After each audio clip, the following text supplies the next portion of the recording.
Polisi menyelamatkan 39 perempuan yang dijual sebagai pekerja seks komersial. Di dalam masyarakat Indonesia, istilah pelacuran seringkali digunakan untuk merujuk pada praktik pekerjaan yang melibatkan pertukaran hubungan seksual dengan uang atau hadiah. Namun, secara sosiologis, prostitusi dapat dipahami sebagai pekerjaan yang melibatkan seorang perempuan dalam kegiatan seks di luar nikah, di mana ia menerima kepuasan dari berbagai orang yang terlibat, seringkali melibatkan beberapa pria dan dilakukan demi keuntungan finansial.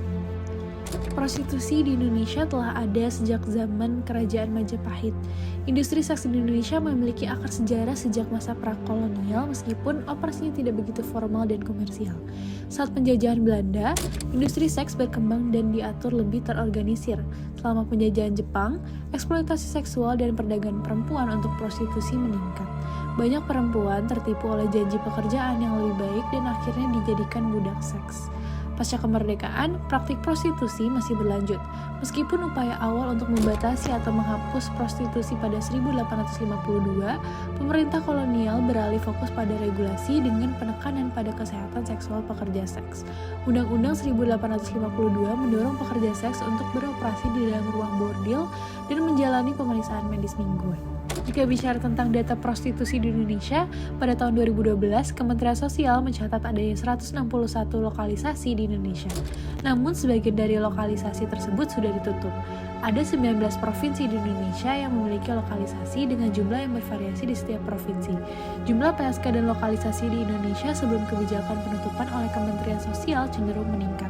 Menurut data Kemensos pada tahun 2015, jumlah PSK di Indonesia mencapai 64.435 orang yang tersebar di 168 lokalisasi.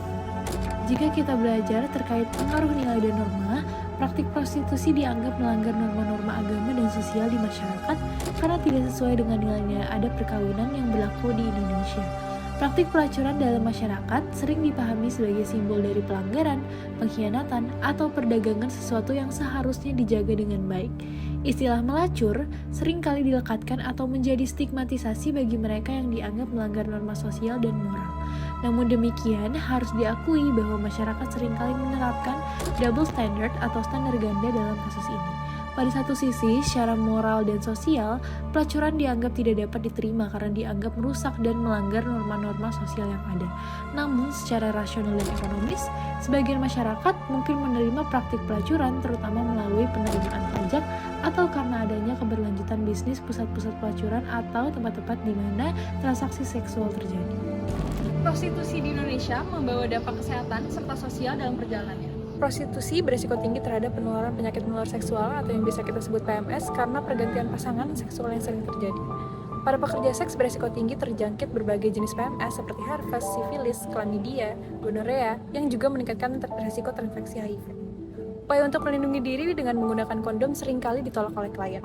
Bahkan dalam beberapa kasus, klien menjadi kasar yang menyebabkan berujung pada kekerasan seksual. Selain berdampak kepada kesehatan, prostitusi juga memiliki dampak sosial yang signifikan. Di sekitar lokasi prostitusi terjadi peningkatan kriminalitas, penyalahgunaan alkohol dan obat-obatan terlarang, serta eksploitasi terhadap anak-anak yang dipaksa menjadi pekerja seks. Pelajar para remaja yang tinggal di sekitar lokasi prostitusi juga rentan terpengaruh oleh lingkungan moral yang terdistorsi. Hingga saat ini, belum ada hukum di Indonesia yang benar-benar melarang aktivitas seks komersial. Jika kita lihat pada KUHP pasal 296 dan 506, hukum itu hanya menjelaskan tentang penjeratan bagi mereka yang menjadi mucikari dalam rumah bordil ataupun tempat prostitusi.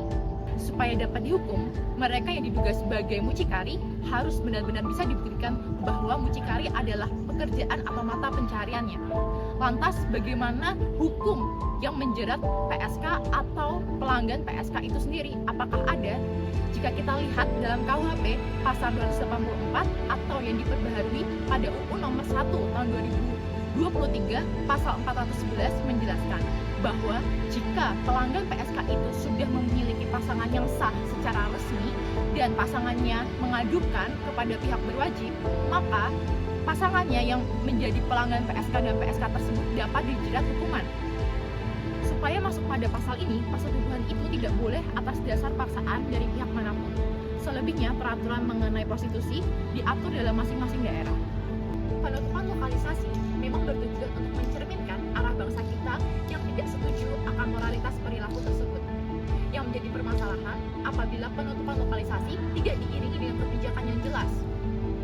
jangan sampai ambiguitas dalam kebijakan justru menjadi peluang untuk memunculkan tempat-tempat prostitusi baru yang ilegal dan semakin sulit dikontrol. Jika kita melihat dari angle yang berbeda, negara Belanda telah melegalkan praktis prostitusi sejak tahun 2000. Sekarang, sudah 20.000 PSK bekerja secara legal di Belanda, dan 40% bekerja di suatu area bernama Red Light District di Amsterdam. Legalisasi ini adalah bentuk jaminan dari pemerintah kepada para pekerja seks komersial untuk menjamin hak dan keselamatan serta kesehatan mereka. Pemerintah melakukan screening gratis yang dibantu oleh NGO selama 3 bulan sekali untuk para PSK secara gratis. Lalu ada juga alert system bagi pekerja seks komersial just in case ada klien mereka yang melakukan kekerasan seksual. Untuk mendapatkan hak-hak tersebut, pekerja seks komersial harus mendaftarkan secara independen kepada pemerintah dan mencantumkan biodata mereka sebagai pekerja independen dan harus membayar pajak. Lalu, apakah hal tersebut bisa menjamin kesejahteraan dari PSK-PSK tersebut? Namun pada kenyataannya, banyak hambatan-hambatan yang dihadapi oleh PSK-PSK tersebut. Mencekiknya pajak yang harus dibayar oleh PSK tersebut sangat mengharuskan mereka untuk menghalalkan segala cara untuk mendapatkan uang lebih banyak dan klien yang lebih banyak.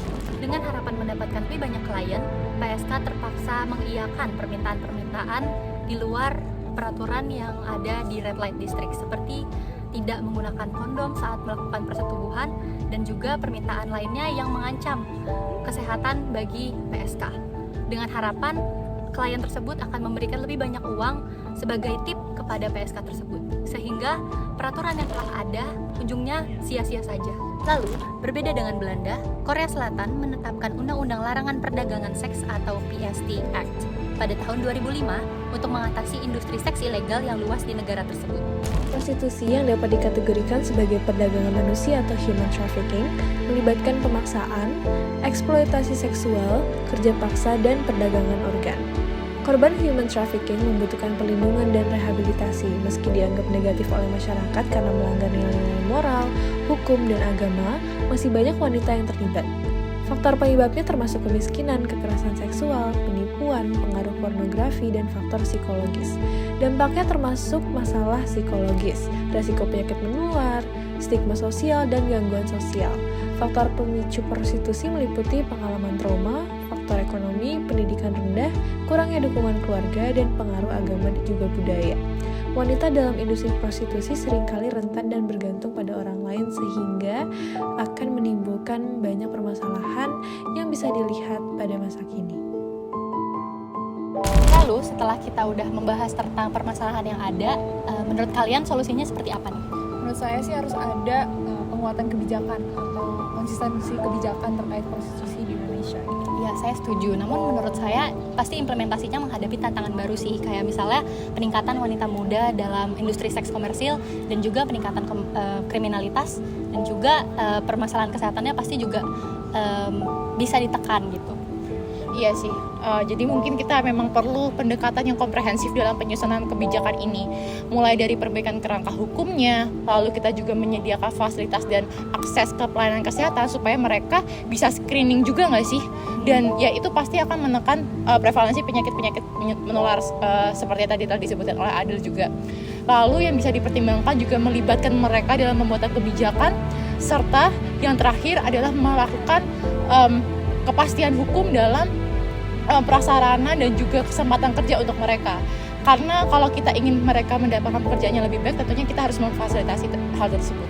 Seperti yang tadi udah Venus jelasin juga, jadi emang kayak kalau misalnya yang kita bahas tadi, pemberdayaan komunitas juga udah berhasil nih dalam memberikan rehabilitasi dan mengatasi masalah pekerja seks komersial ini di Indonesia. Iya, tapi pasti tentunya juga harus melibatkan pendekatan sama komunitas gitu untuk memperkuat penggunaan pengaman atau kondom dan juga awareness untuk kesadaran untuk menghalau penyakit menular seksual. Betul, tapi yang lebih penting juga adalah pemerintah harus bisa mendukung dan juga melindungi LSM ataupun NGO yang bergerak dalam bidang tersebut supaya pemberdayaan masyarakat dalam masalah fenomena ini itu bisa terus diselesaikan gitu.